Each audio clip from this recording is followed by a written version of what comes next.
Cae la tarde y en un rincón de la ciudad, en un pequeño jardín, alguien cuenta una historia, reflexiona en voz baja o conversa paseándose bajo los árboles.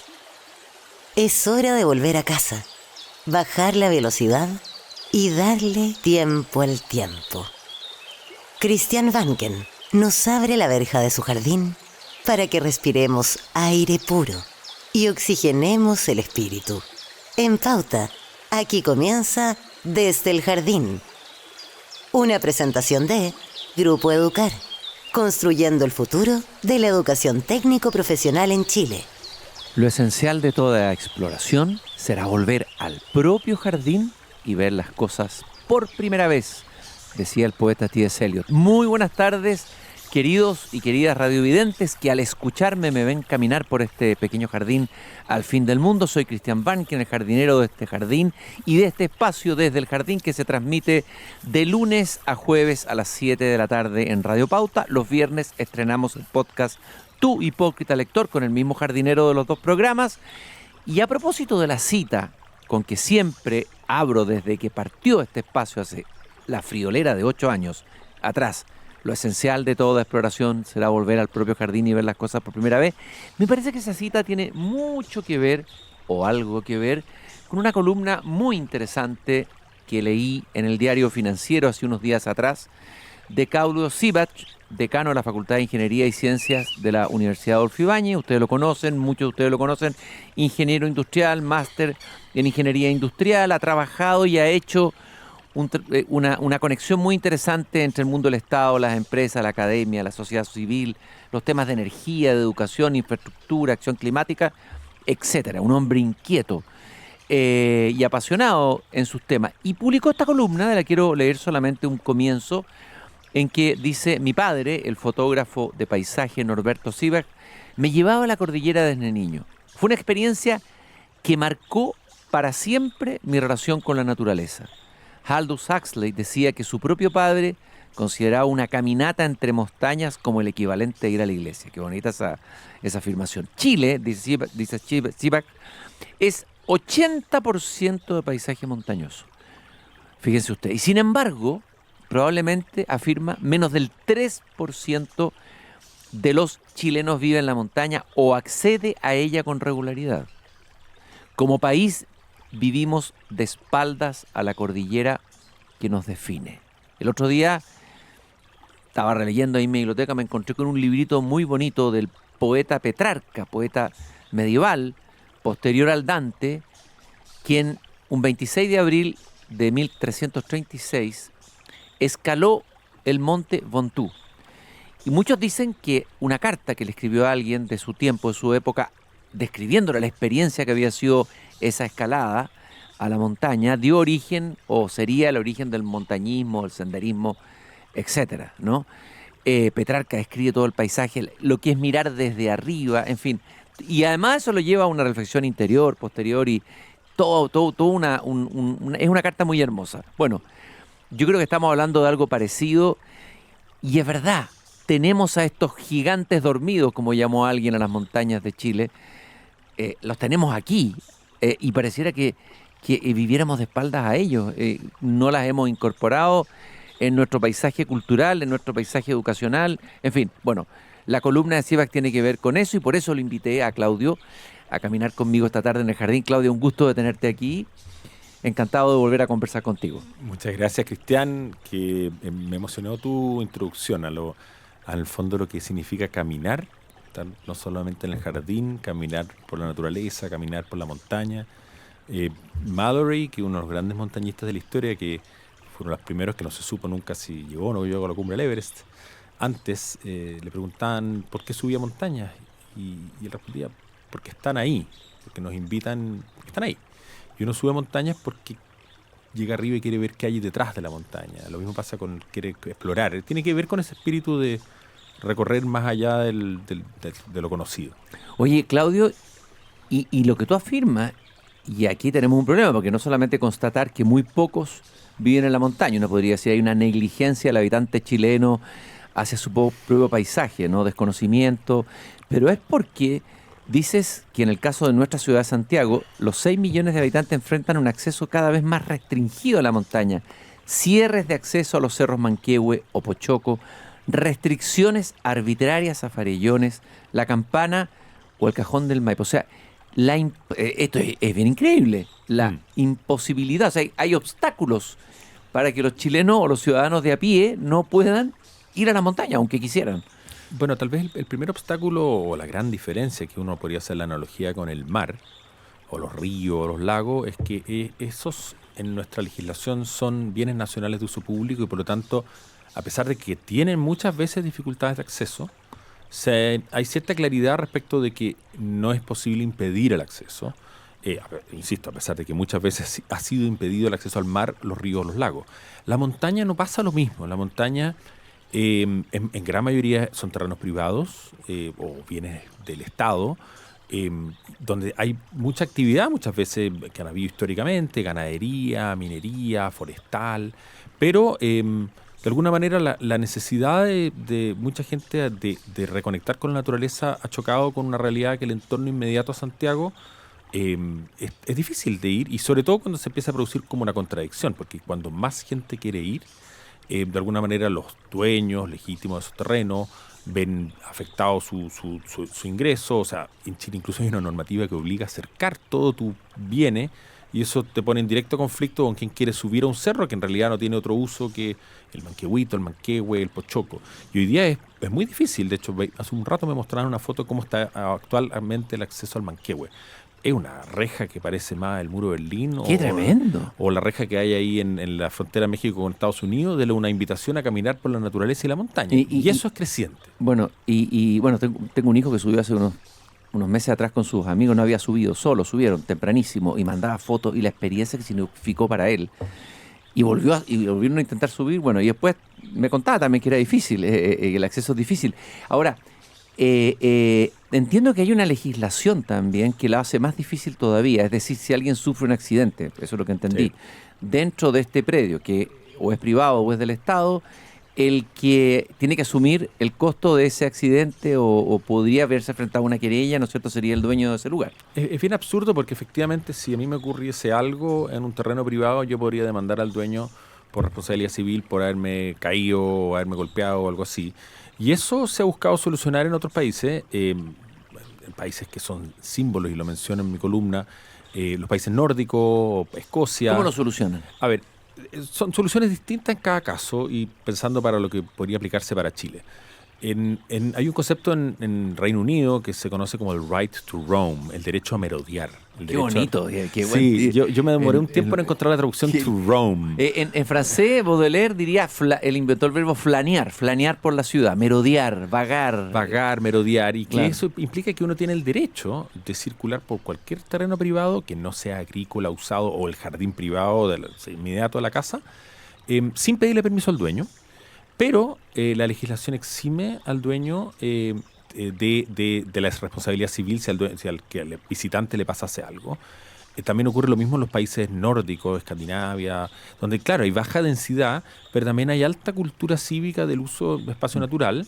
En Escocia, en particular, lo acompañaron al mismo tiempo con esta libertad de merodear, este derecho de merodear, o sea, el peso de la prueba acá en que yo tengo todo el derecho a entrar, con también un acto, una ley que obliga a la responsabilidad del uso del ambiente natural respecto de, obviamente, no dejan huella, no dejan basura, para qué decir, no incendiar, no generar ningún daño a la biodiversidad. Entonces, hay como dos caras de esto. Pero eso, claro, requiere, y hay una pregunta, ¿qué es primero, huevo o la gallina?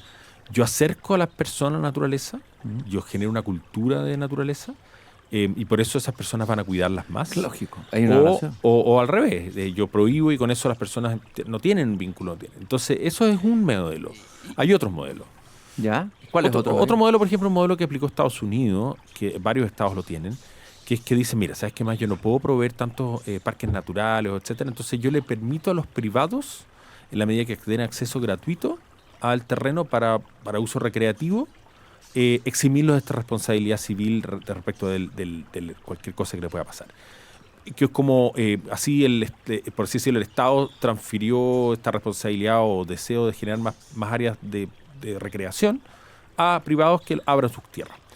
Y el modelo también, otro modelo que hay es el modelo suizo, que es un modelo que de alguna manera los Alpes están llenos de refugios y de caminatas por todos lados, pero el sendero que pasa por terrenos privados o estatales, el sendero pasa a ser como una carretera pública, por así decirlo. Tiene la potestad de ser quien transita ese sendero, transita por una infraestructura pública, obviamente está lleno de señalética, y es obviamente una cultura que tiene décadas o siglos más que nosotros.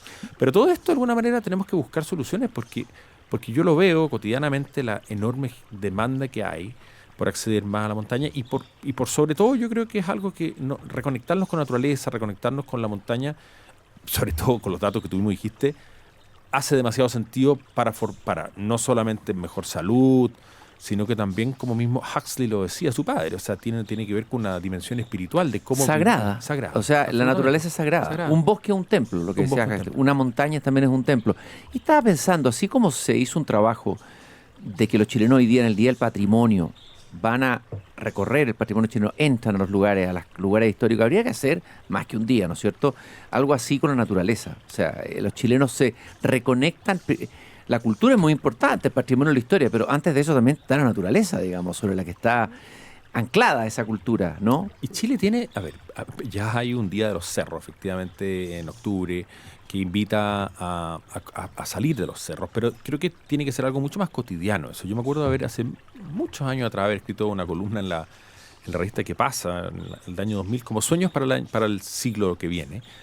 Y el sueño que planteaba era que cada sala de clase, cada currículum escolar tenga un curso de naturaleza y que los profesores sean, en muchos casos, de la gran mayoría de las escuelas de Chile, alguien tiene algún vínculo con un trabajo en la naturaleza, ya sea un padre, madre que trabaje en el campo, o que recorra o que los pueda llevar a la naturaleza como parte del currículum escolar. Y que los niños tengan la oportunidad. Lamentablemente es muy en dirección contraria, con la pandemia, con las regulaciones, a encerrarnos, a las pantallas, pero también a la legislación. O sea, yo tengo mis hijos que están en un colegio que cruzando la calle hay un parque. Uh-huh. Pero para que esos niños hoy día puedan salir del aula al frente, la cantidad de cosas que tengo que firmar casi ante notario para que los niños salgan al parque al frente. O sea, tenemos no solo problemas de permisología para invertir, sino que tenemos permisología para ir a caminar, para ir a vagar, para ir a deambular, como decías tú al comienzo. Te quería hacer la siguiente pregunta. Tú en tu columna hablas de que fue tu padre, que era fotógrafo. ¿Qué significó para ti, Claudio Sepias, el Claudio Sepias de hoy, inquieto, interesado en el tema energía, yo decía al comienzo, educación, en el tema de la empresa, la academia, tantas cosas en que has estado involucrado, pues podemos hablar algunas de ellas? ¿Cuánto te marcó y de qué manera te marcó el hecho de haber tenido la posibilidad, gracias a la guía de tu padre, de conectarte y convertir la naturaleza como algo vital para ti, en tu vida? O sea, me marcó total y absolutamente en todas las dimensiones que tú mencionas, y tal vez en esta cosa de que como humanidad, por un lado hemos hecho uso de la naturaleza. Hoy día se denomina capital natural, llamémoslo así, porque como dicen, desde que los economistas le pusieron un nombre, capaz que le empecemos a valorar más. Sí. Capital humano, capital financiero, ahora tenemos capital natural.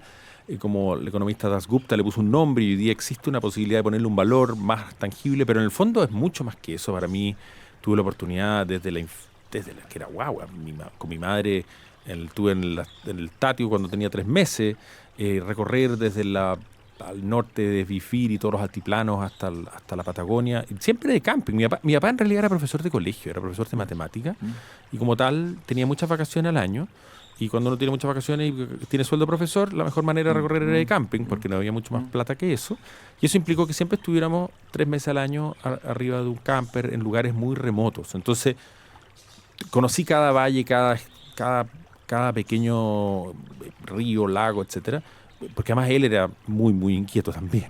Entonces, de alguna manera, eso al final es consustancial. Entonces, el reequilibrar y reconectarnos para mí ha sido central para educar a mis propios niños, y una necesidad con la cual mis amigos son mis compañeros de montaña, con aquellos con los cuales tengo esta experiencia que la describe Huxley, en el fondo, salir a la montaña para tener esta experiencia que es mucho más que la experiencia deportiva. A mí esa casi ni siquiera es la parte más importante. Es tanta tu pasión en la montaña que estuviste a punto de morir en una de estas expediciones. Llegaste a ese límite. No sé, lo conversamos una vez, pero no todos han escuchado esa historia bien potente. ¿Qué te pasó ahí en ese momento de peligro? Porque también existe toda una cosa, una mitología del peligro, que es peligroso, el miedo, papás que sobreprotegen a los hijos, que alguien...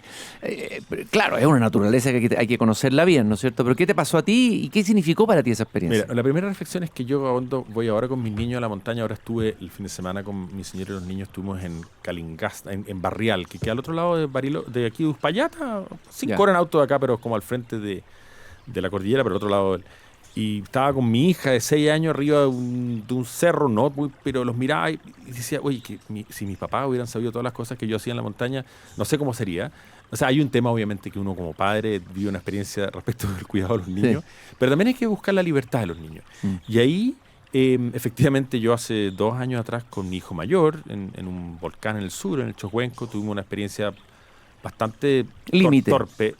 Torpe porque cometimos muchos errores. Yo tengo más de 50 años y tengo muchos años de montaña y cometí toda la suma de errores básicos que queríamos llegar a la cumbre, dijimos, este es muy fácil. Quizás porque te confías en que sabes y conoces. Tú uno mira el volcán Chocuenco, es fácil, esto en verano uno lo sube casi en zapatilla. En invierno era agosto, era la hora, habíamos partido tarde, no habíamos mirado bien si había riesgo de avalancha, habíamos dejado el equipo montaña más abajo porque íbamos a ir a subir el volcán Chocuenco primero. Bueno, raya para la suma, había un equipo anterior que había cortado el nevero y nosotros estábamos a punto de llegar a la cumbre, como a 40 metros, y de repente mi hijo me dice, papá, se está moviendo la nieve, y yo lo miro y digo, un poquito de nieve, y a los segundos después nos estaba arrastrando una avalancha como 300 metros ladera abajo.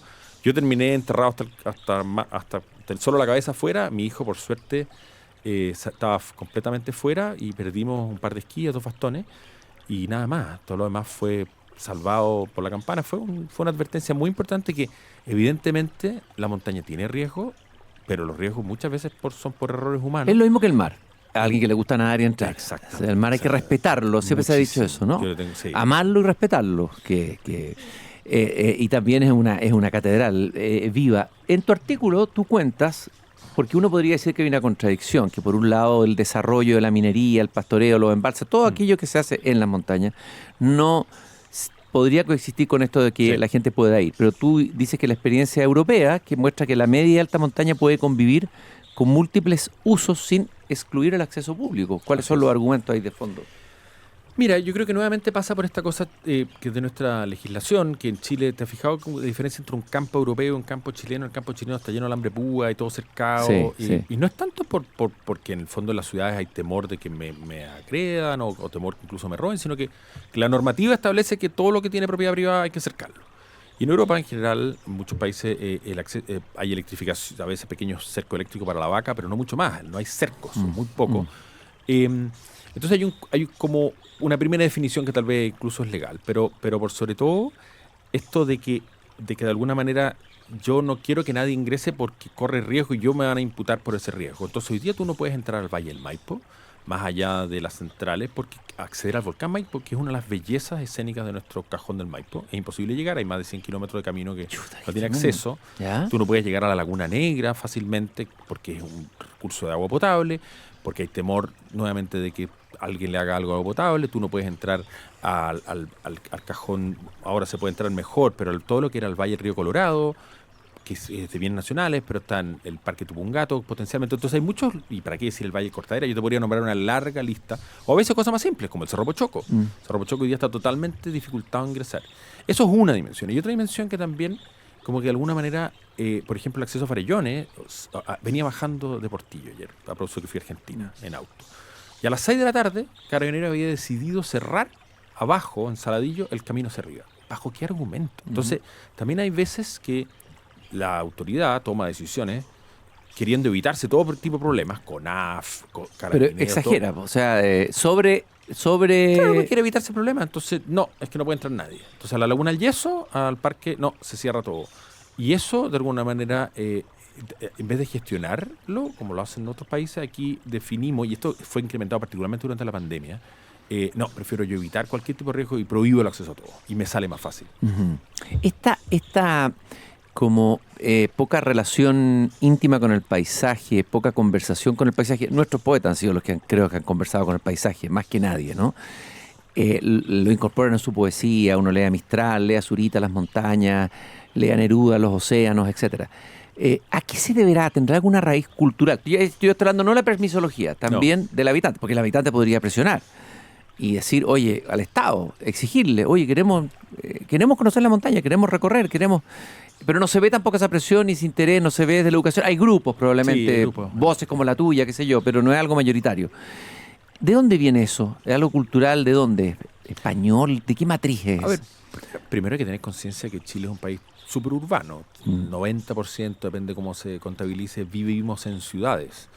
Y el principal lugar de recreación en las ciudades no se ha transformado en el espacio público, el parque, incluso hay algunos que quieren cerrar los parques ahora con rejas, Sí, claro. sino que se ha transformado en el mall, se ha transformado en el espacio que es más privado, hoy día la tecnología. Entonces, como que vivimos en ciudad y no miramos afuera la naturaleza. Entonces ahí hay un primer problema. Pero yo creo que eso, como ha ido cambiando, hemos aumentado este conflicto. Esta columna nace en parte. Nosotros en la Universidad Adolfo Ibáñez hicimos un seminario hace pocas semanas atrás justamente sobre acceso a la montaña en un diálogo con Andes Santiago, que es una corporación del gobierno regional, junto con Corfo, que busca instalar la idea y también promover la idea. Santiago es la capital del mundo con más montaña que uno puede imaginar, rodeada de 6.000, rodeada de 5.000, cordillera a la costa, centros de esquí. Eso no lo tiene ninguna otra capital del mundo. Y eso, pero de alguna manera eso no está estructurado ni bien organizado. Hay cientos de grupos, pero desorganizados. Entonces ahí, este es un conflicto emergente. Tenemos una gran minería en nuestra cordillera central. 2% del cobre del mundo está en la cordillera central, como yacimientos potenciales. ¿Cómo poder compatibilizar el cobre necesario para una transición energética con una ciudad de 6 o 7 millones de habitantes que vive al lado? ¿Lo han resuelto otros países? Acá no lo hemos resuelto. No es posible acceder al Valle de los Bronces o la mina Landina. Yo lo hice hace muchos años, subí el Cerro La Paloma a través de la mina. Hoy día, por todos los estándares de seguridad, entiendo que eso es difícil, pero se puede y los países europeos lo han resuelto mejor. Centrales hidroeléctricas también, campos. Hay veranadas de muchos siglos que se han usado, pero también son terrenos privados. Entonces, creo que hay un conflicto emergente, más gente tiene demanda por naturaleza y buscarlo, pero que no hemos resuelto esto de ninguna buena manera hasta hoy. Estamos caminando por este pequeño jardín al fin del mundo con Claudio Sivag. Él es decano de la Facultad de Ingeniería y Ciencias de la Universidad Adolfo Ibáñez. Ha partido una columna publicada en el Diario Financiero sobre un elogio de lo que es la montaña, lo que puede ser para el habitante en una dimensión psicológica, de sanidad mental y física, pero también espiritual, como decía Aldous Huxley. Vamos a ir a la pausa, vamos a seguir conversando con Claudio. Claudio, vamos a escuchar un tema de Luis Alberto Spinetta, el gran músico, que se llama justamente Canción La Montaña. Seguimos caminando esta tarde en este pequeño jardín al fin del mundo. Soy Cristian Banken, el jardinero de este jardín. Estamos en Radio Pauta, en Desde el Jardín, de lunes a jueves de 7 a 8 de la tarde por las antenas de Radio Pauta. Escucha una conversación y una caminata como la que estamos teniendo con Claudio Sivag, muy interesante. Pero no solamente estamos caminando en el jardín, también estamos caminando en la montaña. Recordad que nos acompaña Grupo Educar, construyendo el futuro de la educación técnico-profesional en Chile. Conoce más sobre nuestro trabajo en grupoeducar.cl. Claudio Sivag, como ya les dije, por si tú te estás incorporando recién al programa, es decano de la Facultad de Ingeniería y Ciencias de la Universidad Adolfo Ibáñez, un hombre muy inquieto, con una vida muy entretenida. Ha sido director de Centro de Políticas Públicas de la Católica, fue director de Un Techo para Chile, secretario ejecutivo para el Consorcio para la Reforma del Estado, jefe de división de coordinación interministerial de la SECPRES durante el gobierno de Piñera, cofundador de Enseña Chile y Elige Educar. Se me queda mucho en el camino, pero revela su dinamismo, su inquietud de cruzar temas del Estado, la empresa, la academia, sociedad civil. Siempre un hombre muy entusiasta sobre lo que podemos hacer, pero ahora está haciendo una denuncia que las montañas no es fácil acceder a ellas y que tenemos casi como que un imperativo, por decirlo así, no digo estético, ético, un imperativo espiritual, diría yo, del país, que los ciudadanos se conecten, se reconecten con su entorno. Estaba pensando, Claudio, está tan de moda, aparece en todas partes todo el tiempo el problema de la salud mental en Chile, que se ha disparado en su nivel. Bueno, ¿qué mejor solución para los problemas de salud mental si sacamos a nuestros niños y adolescentes a conectarse con la montaña, subir montaña ir al mar, etcétera, etcétera, etcétera. O sea, La montaña es una escuela enorme y no tiene por qué pensarse cuando pensamos en montaña en la alta montaña. Estamos hablando que puede ser el Cerro San Cristóbal, los cerros de Renca, los cerros de Chena, o todo a lo largo de Chile. Insisto, Chile es un país de montaña, desde Arica a Magallanes, el 80% del territorio es montaña. Es una escuela que, mirando en el propósito más macro, en un planeta desequilibrado, en este antropoceno donde estamos consumiendo más capital natural de lo que la naturaleza es capaz de sostener, ¿no? De alguna manera, tenemos que pensar cómo, no solamente desde el punto de vista técnico, generamos energías renovables, dejamos usar petróleo, toda esta parte más técnica, sino que el propósito central, que es cómo el humano reconecta con la naturaleza. Los pueblos indígenas en eso han sido siempre mucho más sabios que tal vez la cultura occidental respecto del cuidado. quizás porque en ellos no existía, claro, en el mundo moderno se separa el sujeto moderno de la naturaleza, sí, ¿no es cierto? Sí. Ese sujeto que piensa el mundo se apropia de él, pero se separa. Antes había una conectividad interna. Profundamente. Entonces, diría que entonces tú dices la reconexión con la naturaleza. Esto es lo que hace la fundación de Tompkins, de Chris Tompkins, que por lo demás ha estado en cumpleaños en estos días, que ha liderado este rewilding, esto resalvaje. Yo buscaba la traducción, porque right to roam, derecho a merodear, el rewilding Chile, buscar no solamente a conservar la naturaleza, sino que a resalvajarla.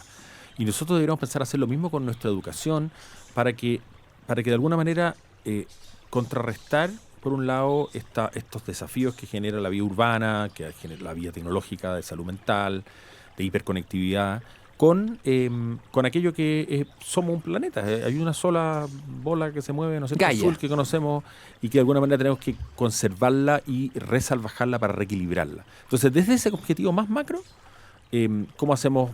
Y eso nos va a llevar, obviamente, a soluciones más creativas respecto del uso del agua, el uso del aire, el uso del suelo, los niveles de basura. Entonces, yo diría que eso es lo más macro. Y lo más micro es que porque la montaña o la naturaleza son escuelas de aprendizaje a trabajar en equipo, a compartir con otros, el valor del esfuerzo, el liderazgo se enseña muchas veces en montaña.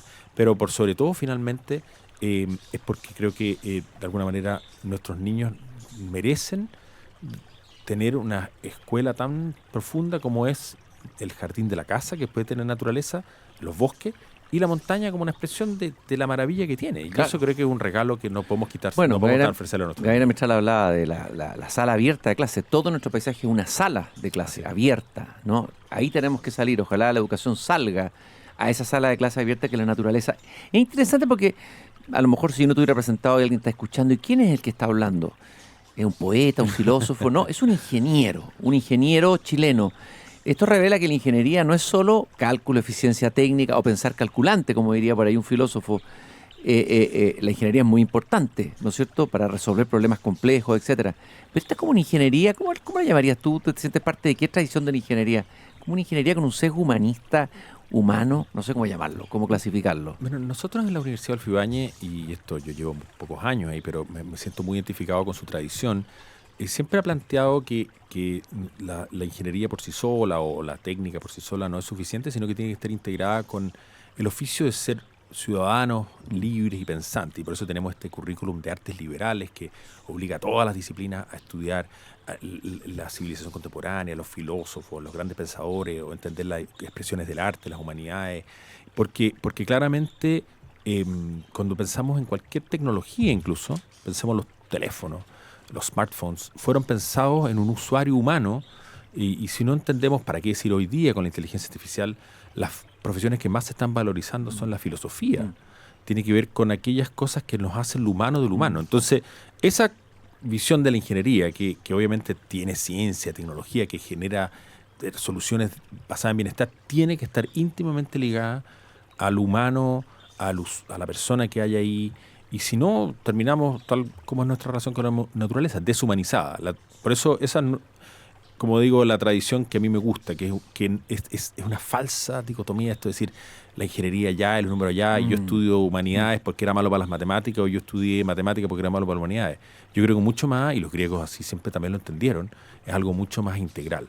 Bueno, Nicanor Parra irónicamente decía, creemos ser país, pero somos apenas paisaje. Yo siempre le digo, le rebato las pocas cosas que me atrevo a rebatirle Parra, ¿cómo que apenas? No somos apenas paisaje. Como gran paisaje. Es como que nos ha costado construir la identidad como país. Paisaje es parte, es un sustrato fundamental de nuestra identidad, de nuestro ser profundo. O sea, bueno, y ahí tuve el privilegio de con mi padre, que era fotógrafo de paisaje, de justamente el apreciar ese paisaje chileno que es excepcional y que nos distingue también a nivel mundial. ¿Qué otro país es largo y flaco de norte a sur, que lo que hace que nos distinguen tantas miles de paisajes? Tenemos más de 100 cuencas que van desde la cordillera al mar, a lo largo de todo Chile, cada una es distinta, cada una tiene otras correntías. Entonces, Chile es un paisaje extremadamente diverso, desde los desiertos de Atacama a los extremos de la Patagonia. Entonces, volver a reconectarnos, incluirlo en nuestros currículos escolares, incluirlo en la lógica de formación de las propias universidades. Nosotros creo que nos va a ayudar a continuar siendo un país que sea lo que hemos soñado, tal vez más en equilibrio, que se le da la palabra como sostenible en largo plazo, y que para las futuras generaciones también puedan tener esta misma experiencia de naturaleza que hemos tenido, los que me ha tocado a mí y ojalá a muchos otros que vaya a tocar. Tú hablaste por ahí al pasar de la inteligencia artificial. Hemos hablado varias veces en el programa con distintos invitados del desafío que implica y va a implicar y está implicando este desarrollo vertiginoso de la inteligencia artificial a las universidades. Tú trabajas en una universidad, decano en una facultad. Me imagino que hay inquietud, búsqueda, mirada, también muchas oportunidades. ¿Cuál es tu mirada? O la reflexión en la que tú estás en relación al impacto de la inteligencia artificial. Partamos desde el tema de que está impactando y va a impactar a carreras, a una tradición de carreras ilustradas, que dice que ahí es donde va a pegar fuerte, que vamos a tener muchos cesantes ilustrados que van a ser fuente de posibles estallidos más que a lo mejor no habíamos visto hasta ahora. ¿Cuál es tu mirada de lo que está pasando y lo que viene para las universidades? Bueno, efectivamente las universidades están tremendamente desafiadas en esta pregunta. Nosotros nos hemos hecho justamente la pregunta, primero, ¿qué enseñar? Que las universidades, ¿qué es lo que deben hoy día educar? Y tenemos que transitar de que antiguamente enseñábamos contenido a formar competencias, esa capacidad de reflexión, la capacidad de dialogar, la capacidad de comprender, abstraer. Eso hoy día al revés, la inteligencia artificial corre el riesgo de que tú externalices el servicio en eso, en un aparato, y no hagas tú el proceso. Y tal, yo creo, tal como ¿no es cierto? El embarazo siguen siendo 9 meses, los procesos de aprendizaje en un aula, cuando un profesor te explica, es muy distinto a estar viendo... O te plantea un desafío. Resolver. Y tú resolves un problema, lo haces con otro. Y en eso las universidades están mutando. Nosotros mutamos a modelos que, por un lado, lo que ya contábamos antes, integran más una mirada justamente de aprendizaje de la humanidad, de las ciencias sociales, junto con la tecnología, como también aprendizaje basado más en proyectos, en desafíos activos. Y la pregunta es cómo evaluar. También está cambiando. O sea, ¿de qué me sirve hoy día pedir un ensayo a un estudiante? Sí, que lo hacen en un milisegundo, en una solución. Entonces hay que cambiar también la forma como evaluamos. ¿Qué hacen nuestros profesores que fueron formados en una época? ¿Cómo educan en esta nueva época? Insisto que hoy día enseñar demasiado contenido ya no tiene tanto sentido porque mucho de ese contenido va desapareciendo rápido, sino que tenemos que sobre todo prepararlo para preguntas y tener la capacidad de responder preguntas que hoy día ni siquiera las hemos pensado todavía. Y eso antes nos enseñaban para resolver preguntas que más o menos sabíamos cuáles eran las preguntas del futuro. Oye, se habla mucho hoy día, todo está copado por el tema de inteligencia artificial. Aquí nos vamos a ir abriendo desde la montaña otros temas que han sido tus temas. Tú has estado ahí en la punta, digamos, en reflexiones, pero también en la acción, en el tema del cambio climático en Chile, etcétera. Como que ha pasado a segundo lugar la conversación sobre el cambio climático, pero está todavía ahí. No sé si tú eres más optimista o más pesimista que hace un año, 2 años, por la situación geopolítica mundial, lo que está pasando hoy. Chile, a ver, ¿cuál es tu mirada hoy, Claudio? Bueno, a ver, entre las diversas cosas que estoy involucrado, yo estoy en el directorio del Consejo Mundial de Energía, el World Energy Council, que es una ONG de más de 100 años que tiene sede en Londres, y año a año sacamos un survey y preguntamos a los líderes de energía del mundo cuáles son sus principales preocupaciones, qué genera más incertidumbre, más preocupación, y ha cambiado radicalmente en el último tiempo. Ya. desde una preocupación de la sostenibilidad o el desarrollo del cambio climático a paz y seguridad. O sea, peace and security ha sido Así hoy día es. es lo que más los ocupa. El estrecho de Hormuz, lo que pasa en la guerra de Rusia, todo eso obviamente Bueno, cambió el paradigma. y en Latinoamérica el crimen organizado. O sea, Claro, también- pero claro. pensando en el ámbito climático, Sí, energético, pero incluso ahí, entonces, pero curiosamente, que a pesar de eso, las inversiones en energías limpias versus los fósiles, las energías limpias están disparadas en comparación al futuro de tecnologías fósiles. Entonces, de alguna manera, la racionalidad económica está llevando adelante la transición energética. Hoy día en el top 10 de los autos más comprados en China ya son todos eléctricos, lo mismo en Noruega, y esto va a ocurrir muy rápido también. Entonces, por así decirlo, la tecnología y la economía siguen empujando soluciones más sostenibles en términos climáticos, pero la política, la geopolítica está en otro planeta. Está conversando de seguridad, de paz, estamos hablando de crimen organizado. Entonces, yo soy, en alguna manera, oscilo entre tecno-optimista, por un lado, de que Ya. creo que podemos ir encontrando soluciones que sean más sostenibles, pero en el fondo volvemos sobre la discusión de la conexión con la naturaleza. Si esas no tienen en el fondo una concepción de que debemos ser capaces de equilibrar, llámalo capital natural, llámalo equilibrio planetario, difícilmente vamos a poder dejar un planeta mejor para las futuras generaciones. Y ya estamos viendo en corto plazo los impactos, lo que pasó en Europa ahora con Oye, la la temperatura. ola de calor brutal. He estado leyendo los diarios europeos, ni nos imaginamos, o sea, calles derretidas, o sea, Así estamos a es, ese nivel. así es. O sea, que está gente que ha muerto por deshidratación, no solo viejitos, digamos. Caramba. Y en Chile lo vivimos ya en los incendios hace un tiempo atrás. Entonces tenemos que, por un lado, prepararnos en las ciudades. Vuelvo sobre el tema de naturaleza. Hay fundaciones que buscan volver la naturaleza al aula, ¿no es cierto?, como patio vivo, en donde nosotros podemos tener espacios más verdes, porque eso además nos va a proteger de los aumentos de temperatura en la espacios ciudad. verdes en la ciudad. ¿Ah? Desde Sí. luego en la ciudad, ¿no es cierto? En la Y- ciudad, y entonces incluso en la también- arquitectura, en los edificios, etcétera, como se ve en varias ciudades. La Fundación Mi Parque, que busca restablecer áreas verdes en la zona urbana, porque eso nos va a ayudar para el cambio climático, no solamente porque limpia el aire, no solo porque en el fondo captura CO2, sino porque también genera temperaturas más amigables a la ciudad. Entonces no solamente hay que conectarse más con la naturaleza fuera de la ciudad, sino que también traer la naturaleza a la ciudad.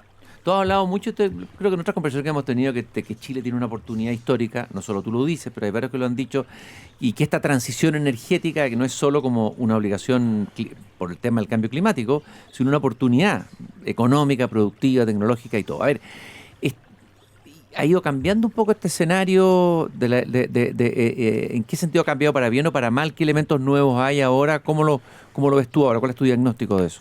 Bueno, nadie sabe para quién trabaja, pero Donald Trump, que ha sido un promotor lamentable de petróleo y drill, baby drill, por ejemplo, a través del el bloqueo total a Cuba de petróleo, ha logrado que Cuba acelere su transición de techos solares y vehículos eléctricos, financiado curiosamente por las remesas de los cubanos viviendo en Estados Unidos, mira. comprando vehículos chinos y paneles solares chinos. Qué impresionante Que hoy eso. día No lo había los pensado bien. antiguos autos que había en la isla ya no andan, porque son tan caros moverlos ese petróleo, o en la inexistencia, que hoy día están llegando autos eléctricos que se cargan con paneles solares con todas las brutales escasez que hay. Lo mismo está ocurriendo por los aumentos de precio que hubo el shock del petróleo y sobre todo por la desconfianza que genera de depender de un energético que pasa por un 20%, por un estrecho así apretado, que al final ha acelerado la compra de vehículos eléctricos, ha acelerado la adopción de paneles solares, lo cual ha terminado beneficiando a los chinos. Entonces, por eso digo, nadie sabe para qué Nadie. trabaja en Sí. ese sentido. Y eso va a acelerar De repente más. le va a mover los ojitos chinos a Donald Trump. Hoy día el 90%, 95% de las baterías, los paneles solares, todo se produce en China. Entonces, creo que esto no se va a detener.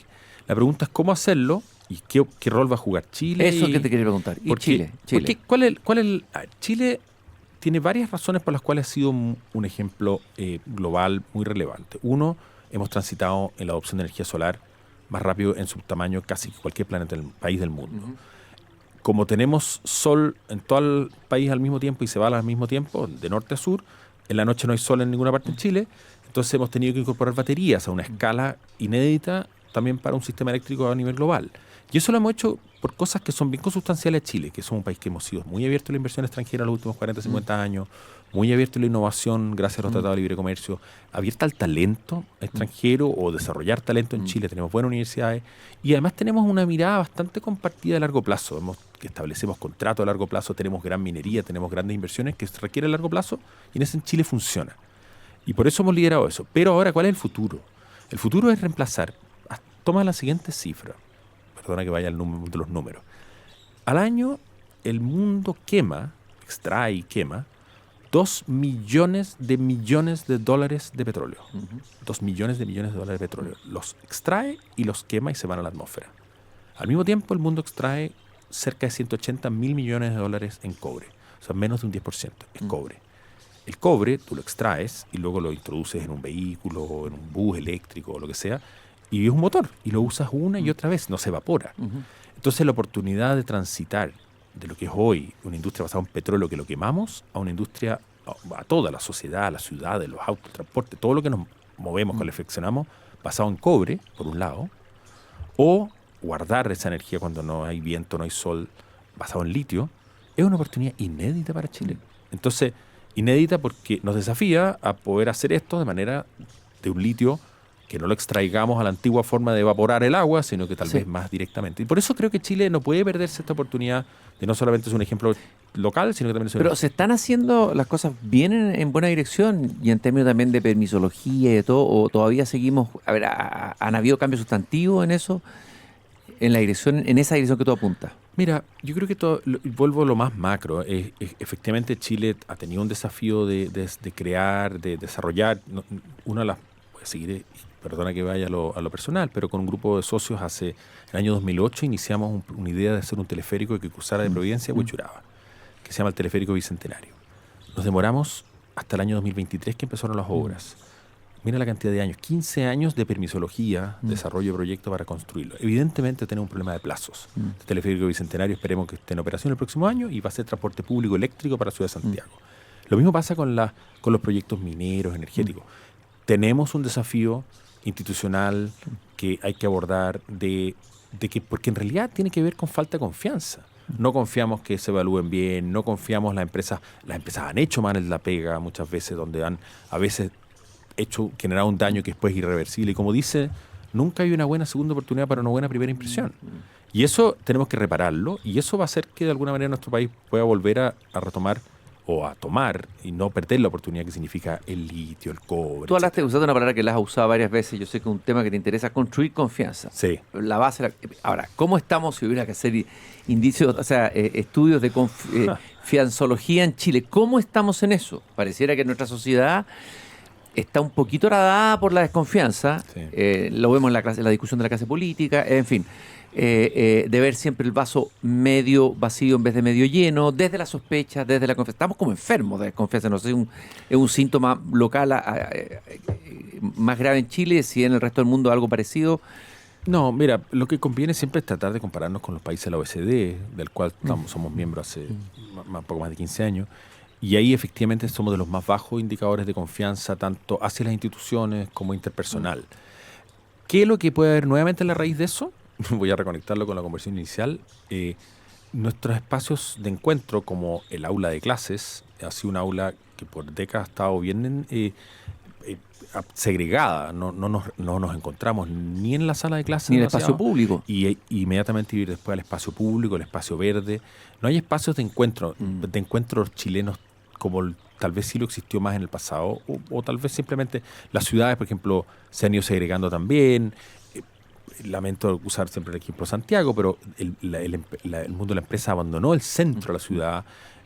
Pinochet durante la dictadura mandó el parlamento a Valparaíso. Entonces, por un lado, un grupo político está en Valparaíso, los empresarios se fueron al barrio del Golfo, al barrio Alto. Entonces ya no nos encontramos, incluso la élite de poder no se encuentra en el espacio público.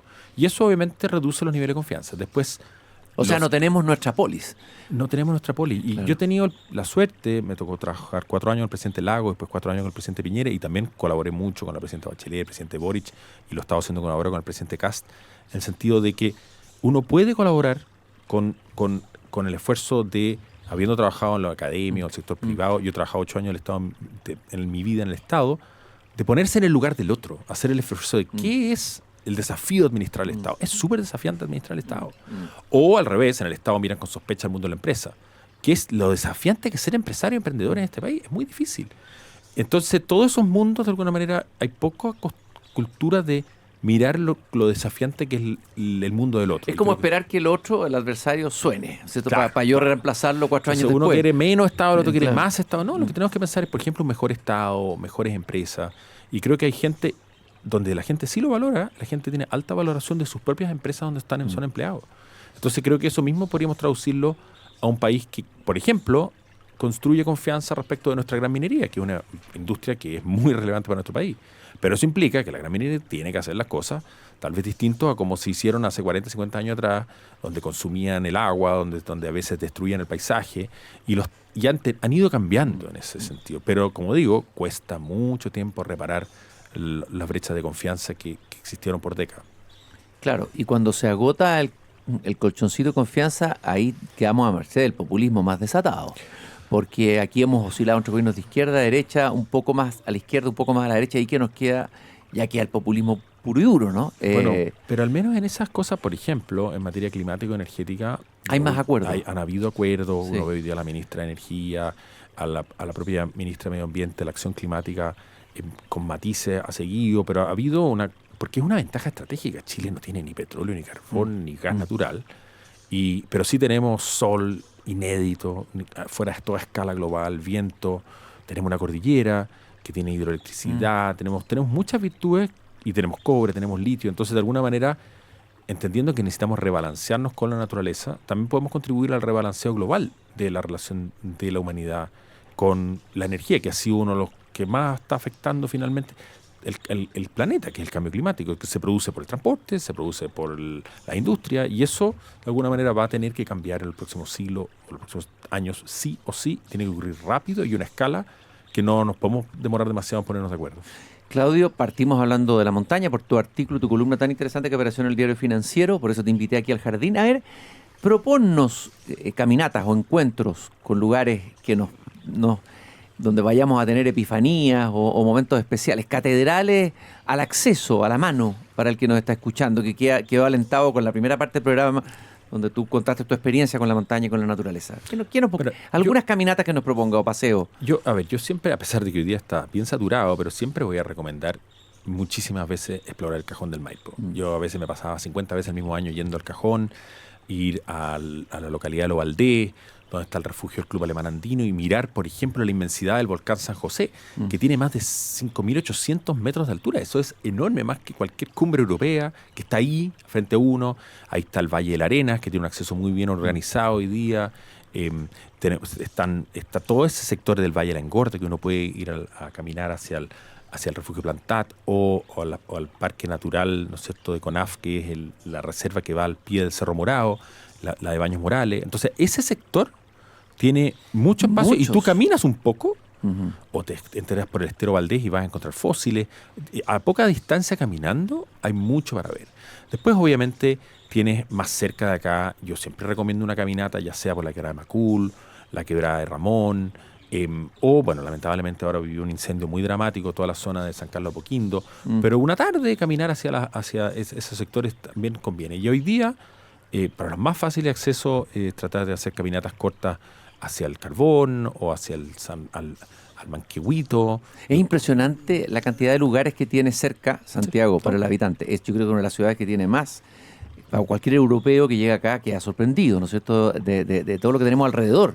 No hay ninguna otra capital en el mundo que tenga tanta montaña alrededor y sea de este tamaño y escala como lo es Santiago con relación a sus montañas en el mundo. Bueno, y para qué decimos, para los que nos están escuchando en distintas ciudades, en el sur y en el norte también, tienen... Cualquier ciudad que tú imagines, Concepción tiene el cerrito de la ciudad, Antofagasta en la orilla de la ciudad, Temuco tiene el Cerro Ñelol, piensa en Puerto Montt, se llama Melipulli, que significa 4 colinas, que tiene que ver con la forma, o sea, todas, Punta Arenas tiene el cerro detrás, todos tenemos montaña. Somos paisaje, es parte de nuestra identidad y tenemos que reconectarnos con ese paisaje. Claudio, te quiero agradecer esta visita, esta caminata que hemos hecho aquí en este pequeño jardín. Claudio Sivak, decano de la Facultad de Ingeniería y Ciencias, Universidad Adolfo Ibáñez. Fue un gusto, como siempre, tener esta caminata peripatética contigo a esta hora de la tarde. el gusto es mío. Muchas gracias por esta caminata. Y nosotros, queridos radiovidentes, nos volvemos a encontrar mañana nuevamente aquí cuando a las 7 de la tarde en punto vuelva a abrir la verja de madera de este jardín. Muchas gracias por haberme acompañado.